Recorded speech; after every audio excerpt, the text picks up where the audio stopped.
So with that, let's get into it. So I'm doing Psalm 19, and last week David Moody did Psalm 18. I have quite an act to follow, by the way. That sermon was great. If you haven't heard it yet, watch it on YouTube.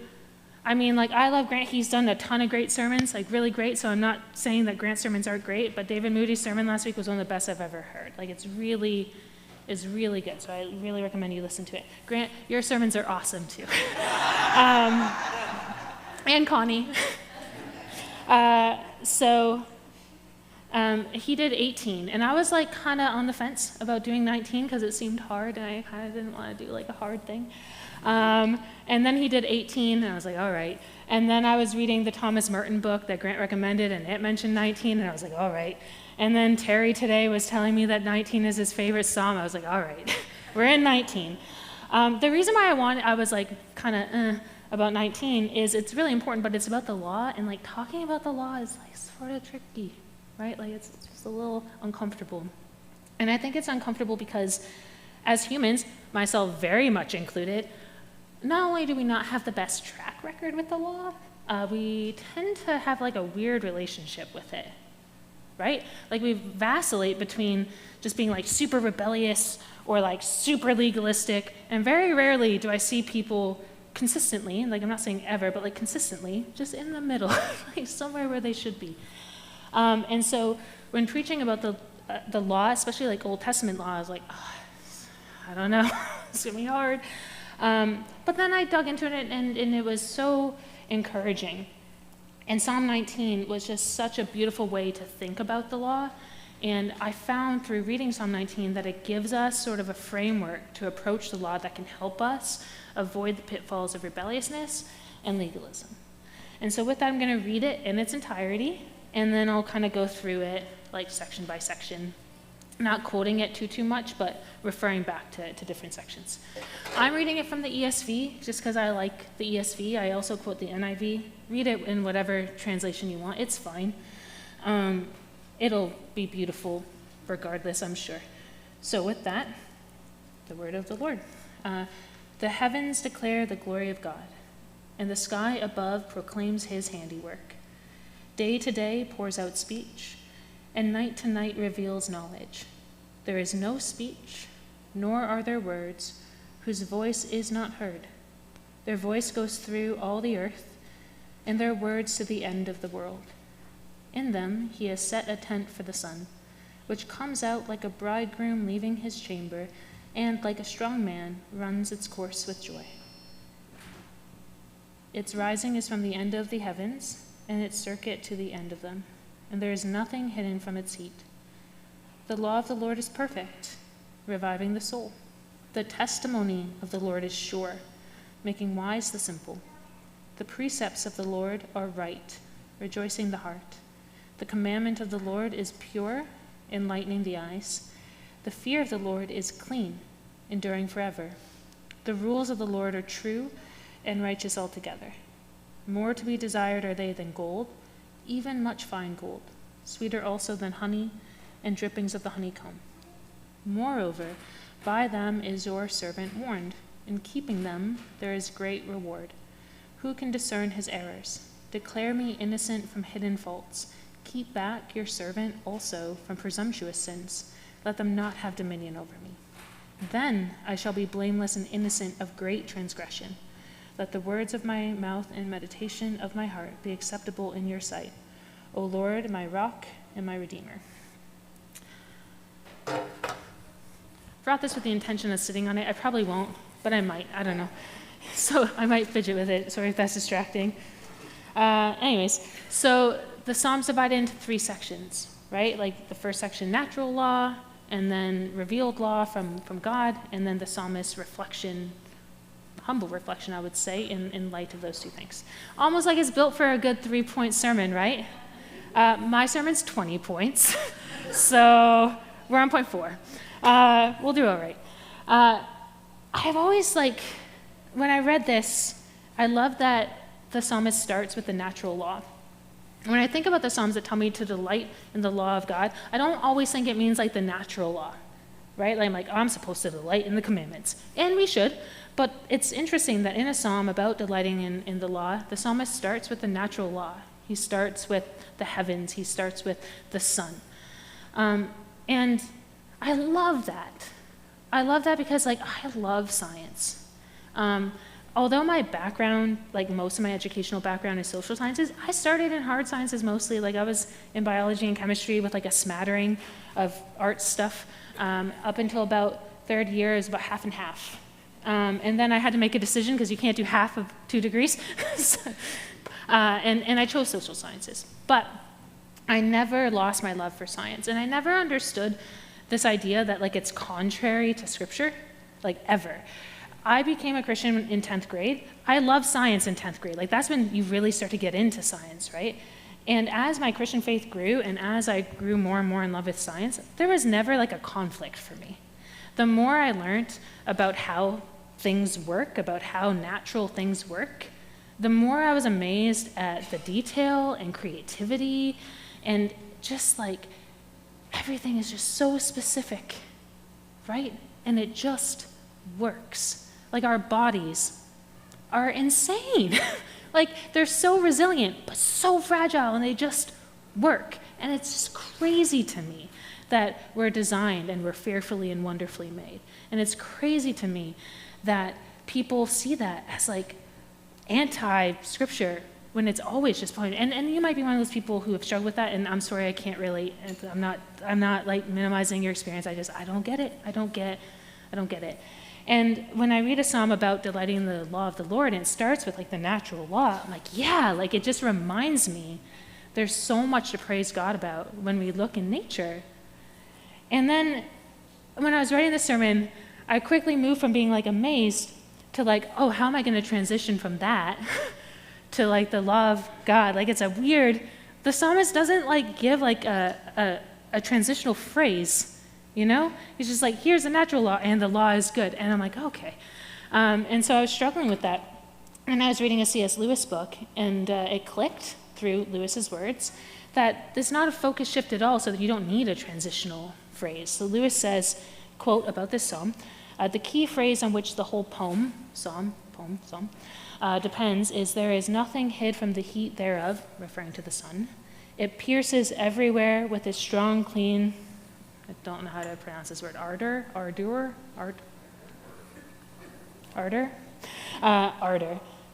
Words that you learned through reading, right? You're just how do I?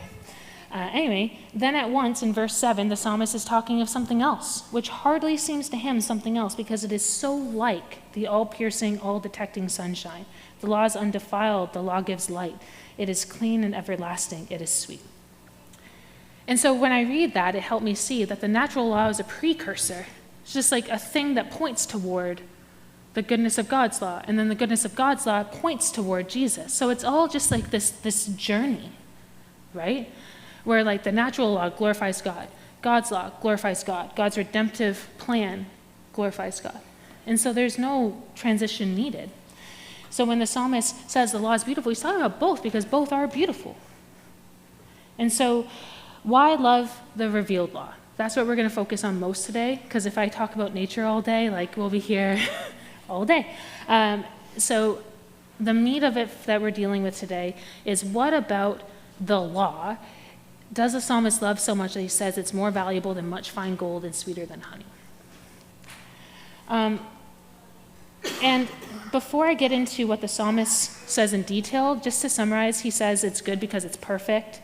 It's sure, it's right, it's pure, it's clean, it's true, it revives the soul, it brings wisdom, rejoicing, enlightenment, it endures forever.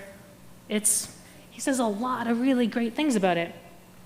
And when I read that, I'm all in. I'm all right, let's find out why to love the law. And then I quickly take a step back and I'm why doesn't this come naturally to me? Why do I not think about this often? Because I don't often think, man, the Old Testament laws are awesome. That's not really a thing that comes to my mind. And I think for me, and probably for some of you, it's because we generally live a pretty good life, where we have pretty decent laws, so we don't necessarily crave something better, and we take good laws for granted. Disclaimer, not everybody in Canada appreciates all of our laws. Some people have different experiences than most of us in this room, I think. And we'll get into that sort of, a little bit later. But for the most part, because I'm very comfortable with the laws here, I don't crave something better, and I don't value them, right? Like I'm just like, oh, it just is. Sort of like I love summer, and when it first comes, I'm like, yes, I love summer.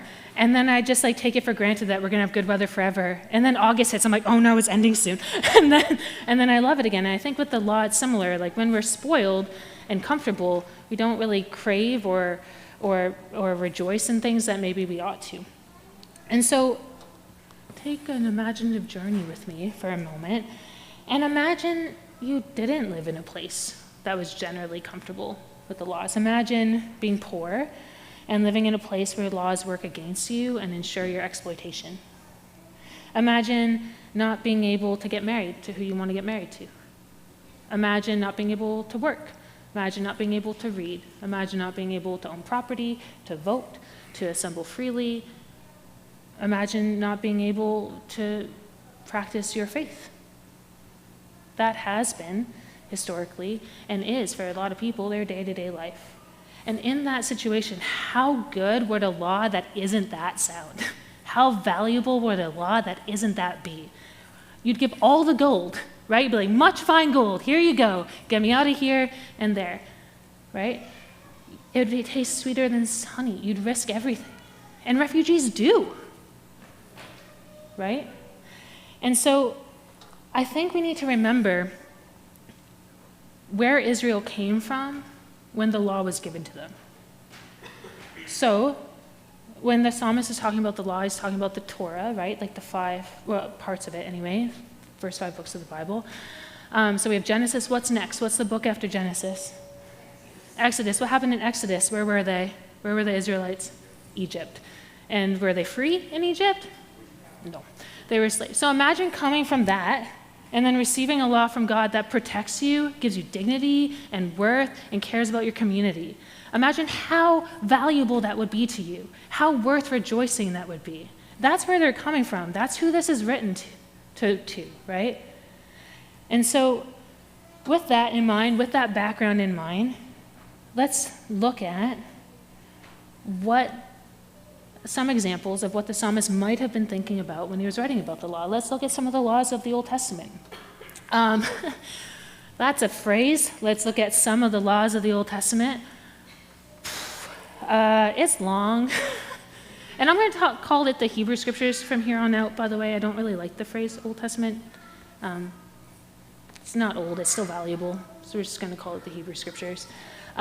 So in the Hebrew Scriptures, there's like a lot of laws, and I just don't have time to go through them all. So I'm going to cherry pick a little bit, just for the sake of time. I'm going to start with the 10 Commandments, right? Those are the big ones. Most people, even who aren't Christians, kind of have an idea of what the 10 Commandments are. It's a long sermon, so it's going to be interactive to keep you engaged. Somebody shout out a commandment to me. Love thy neighbor. Love thy neighbor. So what does that tell us about God's character? That he cares about people. He cares about how we interact with our neighbor. That summarizes a lot of the 10 Commandments. Love thy neighbor. That phrase summarizes the 2/3 of the 10 Commandments. The bottom 2/3 of the 10 Commandments are all about loving thy neighbor. Don't kill people. Don't steal from people. Don't commit adultery, right? Don't covet. Don't bear false witness. Like these are all things about loving thy neighbor. Are there any commandments of the 10 Commandments that aren't explicitly about loving thy neighbor? Loving God. That's the first third, right? God tells us who he is. I'm the Lord your God. And then he tells us, he defines what our relationship to him is going to be and asks us to honor him by not having any gods outside of him, not making graven images, not taking his name in vain, right? And then there's like a 4th commandment in there that doesn't really fit love thy neighbor or love thy God. What is it? The Sabbath. It's a bit of an outlier, right? It doesn't really fit the 2 halves. And we're going to get into what the Sabbath is a little bit and why it's not really an outlier, but a preview to that. It's about honoring God. God took a Sabbath, so we, who choose to anyway, take a Sabbath. It's also about mental health and rest and healing, which puts you in a good place to love your neighbor, right? So it's kind of like a both and. And the 10 Commandments are just, again, like one of those things we take for granted, I think, right? They're just, You just know them. You just know them. But like, when you think of religion, it's usually like, not going to define religion. Not going to define religion today. I'm not going to do that. But we often think about it as ways we relate to God, right? How crazy is it that our God, the God of the universe, the 10 Commandments, a third of them are about him, and 2/3 of them are about us. What does that say about him? He puts himself first, as he should, because he's the God of the universe, but then 2/3 of them are just about how he cares for us and how we interact with each other. He cares enough about you that he doesn't want people to steal from you, and he cares enough about your neighbor that he doesn't want you to steal from your neighbor. It's so humbling that, like, that's the thing. I hate it. I mean, is it back? Is this? That's fine. Should I use, like, this one? I just need to stay still. This is a tall order. Oh, no. But yeah, like, it's crazy, right? 2/3 of the 10 Commandments are about God telling us how to interact with each other in a loving, caring, dignifying way. I just think it's beautiful. And it's not an outlier. Most of the Hebrew scriptures, if you look at it, are about how we interact with God, love thy God, how we interact with our neighbors, love thy neighbor. That's all of it. And that should sound familiar, right? Jesus told us that's all of it, but that's all of it. And if we take a look at Leviticus 19, then just pull some things out of that, it's long. I encourage you to read it fully. I'm not going to do that because, again, we're going through a lot today, so we're sort of speeding through. But Leviticus 19 is particularly rich with examples of laws that reflect God's character and God's care for us. So, verses 9 to 10, God cares for the poor. He instructs the Israelites to leave food for the poor to harvest. Fields and vineyards are not to be left bare. Outer parts left for the poor to glean. Poor have to be fed. God cares that workers are paid their due wages promptly. Verse 13 instructs the Israelites to pay their workers without even a night's delay, not even a day late. God cares about workers. God cares that persons with disabilities are accommodated. Verse 14, he tells the Israelites not to put stumbling blocks before people who are differently abled, who might have trouble seeing or hearing. God cares about those who have to interact in the world a little bit differently than more able persons. God cares that in court, all are equal. Verse 15 says, the poor need to have a fair shake. The rich do not get preferential treatment in court because of their power, money, and influence. God cares about broken families and communities. We saw that in the video today, but also even in Leviticus, he tells his people, don't let hate fester. That doesn't mean ignore issues. In fact, God tells his people in that verse, deal with issues frankly, quickly. Don't let it fester. Don't let grudges build. Don't let vengeance take hold. God cares how we interact with each other. In that verse, he finishes it, and this will sound familiar, you shall love thy neighbor as yourself. God cares about our long-term provisions. This stuck out to me. I didn't know what to do with this when I read it at first, and then I just threw it in and I was like, all right. It's about planting trees. And the verse is like, when you plant a tree, don't pick its fruit for 5 years. I was like, okay. It's a weird one. And I thought about it. I was like, no, because we can be impatient and pick quickly, and then we don't have provisions later because we're not taking care of the tree. And also, God cares about the environment. And I'm not a gardener. I'm really bad at it. Whatever. And so I looked up different trees, and like that checks out. You're not supposed to pick their fruit for like 3 to 5 years. And I was like, all right. And so God cares about the environment and our long-term provisions. God cares that we honor our elders. Verse 32. God cares about the sojourner. He instructs his people to treat strangers like they belong, reminding his people that they too were strangers in Egypt. And God cares that commerce is conducted fairly, and scams don't rob people of their resources. In verses 35 to 36, he tells his people, make sure scales are like weighted fairly. We don't deal with scales. Right? We have different types of things that rob people, right? But God cares about that. Now, I said that I wasn't going through the whole chapter of Leviticus 19 because it's long, and that's true. But I do have a disclaimer. I did cherry pick a little bit.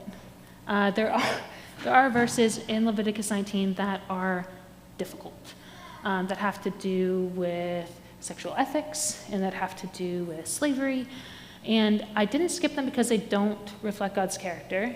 In context, they do, but they need to be taken in context. They need to be unpacked, and it's irresponsible to reference them and not do it, and I just don't have time to do it. So with that, if you read Leviticus 19 in its entirety, and something hits you and you're like, I don't like that, nope, great. Email me, we'll work through it. It's worth reading, but there are some hard bits. So I just wanted to be transparent about that. Moving on, in Leviticus chapter 25, we get one of my favorite Jewish practices. And this might be controversial because it's a little bit anti-capitalist, just a little bit. So if it's not your favorite, it's at least interesting. And it's the practice of Jubilee, right? So we'll get into Sabbath a little bit more later, but the Sabbath is not just like for Jewish people, it's not just like a day a week. So many things are structured around it. It's a day a week, it's a year every 7, and the Jubilee is 7 cycles of sabbatical years. So every 49 or 50, depending how you interpret when to do it, years is a year of Jubilee. And it's so crazy to me. It's like a hard reset for the Jewish people. So let's remember, they came out of Egypt, and they go to the Promised Land. And God gives each family land according to their tribe, according to whatever. So they're given a birthright, right? Bad decisions can be made over 50 years that can result in financial ruin for families, right? And so, or indentured servitude because of debts and things like that. And so what God institutes is a Jubilee year, where property that was lost to debt is returned, slaves are freed, prisoners are freed. Hard reset. And I love this. I love this because it prevents a family being ruined by one generation's poor decisions or bad luck. And I love it because it's not pulling the rug out of the people who have to give things back, because it's planned. It's coming up. You got 50 years to prepare. You know it's coming.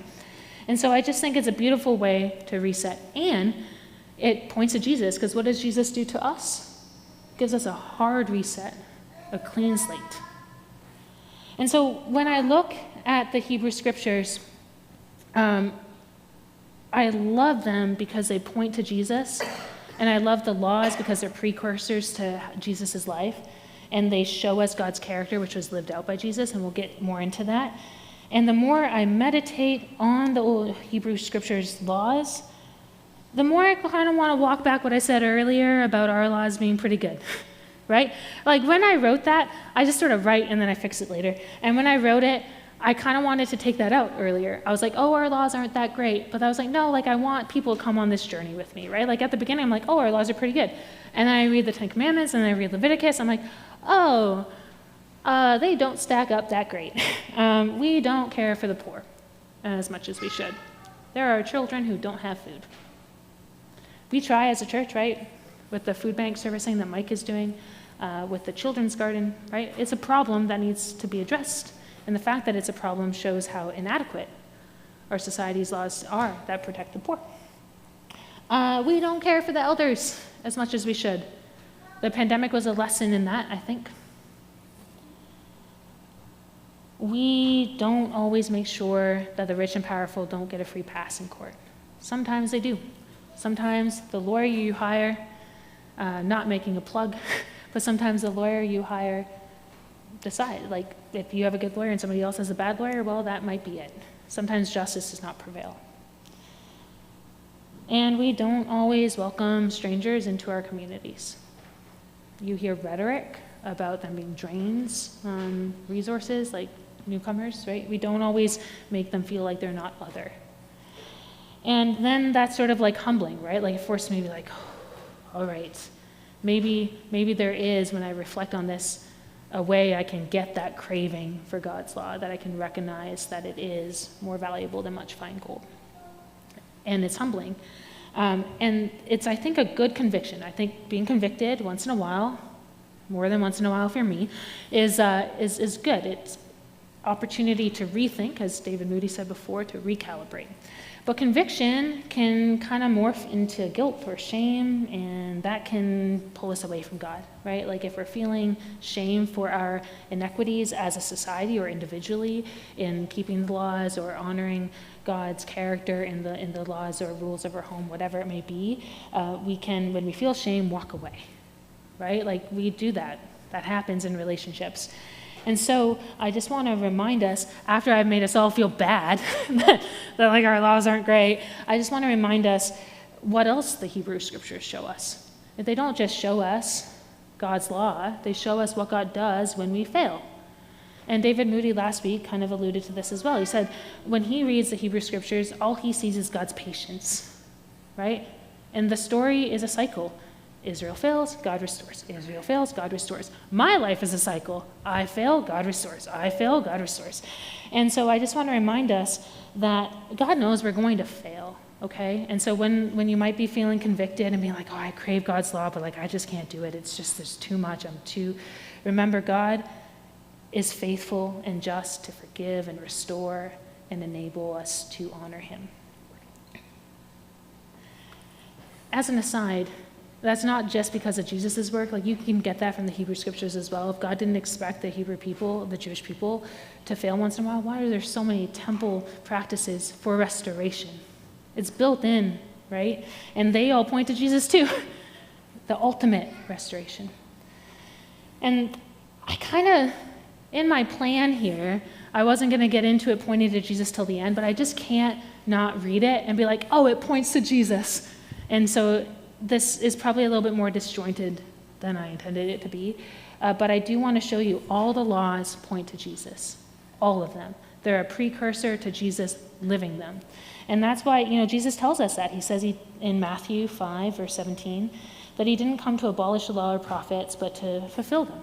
He shows us what it looks like to live those laws, and then he dies for us so that if we fail, we have a pathway through the blood of Jesus to be reconciled with God, and through the gift of the Spirit, we have, we get to be sanctified over time, to be better equipped to also reflect God's glory and character in our attempts to walk in a way informed by that law.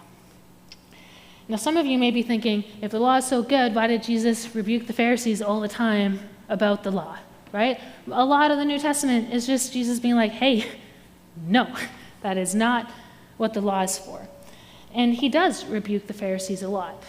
And not because the law is bad, but because the Pharisees miss the point of it. The Pharisees end up focusing on the letter of the law and putting the letter of the law above grace, putting the letter of the law above the Spirit.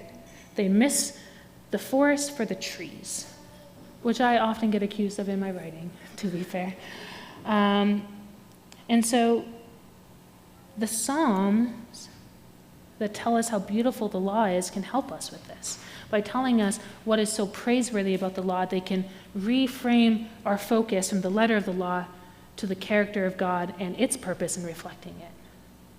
They tell us what God cares about so that we recognize the law is about caring about our neighbor. The law is about honoring God, so we don't get held up in the little intricacies and miss the point of it. Now, an example of this I'm going to use is the Sabbath. The Sabbath. The Sabbath is a weird thing. A lot of people don't keep it. I choose to, but I didn't always, and it's changed my life that I have. And it's something that Jesus rebukes the Pharisees for a lot. There's multiple instances of Jesus rebuking the Pharisees for not understanding the Sabbath. And so that can be an example, a kind of case study of what it looks like to not understand the law and what Jesus can tell us about the spirit of the law. So almost all the stories about Jesus and the Sabbath start with Jesus healing on the Sabbath. He heals on the Sabbath, and the Pharisees get mad. And then the details kind of vary, but that's heals on the Sabbath, Pharisees get mad. Why did the Pharisees get mad, though? Why? Why get mad at healing on the Sabbath? Well, at the time, keeping the Sabbath was a hot topic for the Jewish people. There was all this extra stuff written about how many steps counted before it was work, what you could carry whilst walking before it was work.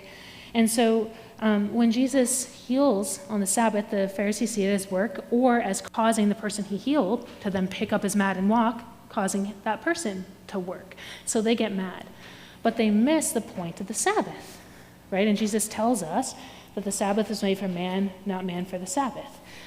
And so they're missing the point that the Sabbath reflects God's character and God's care for us, and it's a part of God's healing path, right? The Sabbath rest. What does rest does? It restores. What does restoration do? It heals. And so the spirit of the Sabbath law is healing. And so when Jesus heals on the Sabbath, it's an extension of that. But the Pharisees miss it because they're so focused on the letter of the law and how exactly it has to look to follow that they miss the spirit and purpose of the law. And that's a danger when we approach Hebrew scripture laws. There's a lot of them, and we can get really kind of lost in the details. And again, and I'm sounding like a broken record, but the Psalms kind of fix that. When we read the Psalms and we read people singing or writing poems about how beautiful the law is, it allows us to stop and be like, wait, it's not just a set of rules. It's a thing that shows us that God cares for us. It can cause us to rethink what the law is and understand its purpose and spirit as opposed to just the little minutia about how it ought to be kept.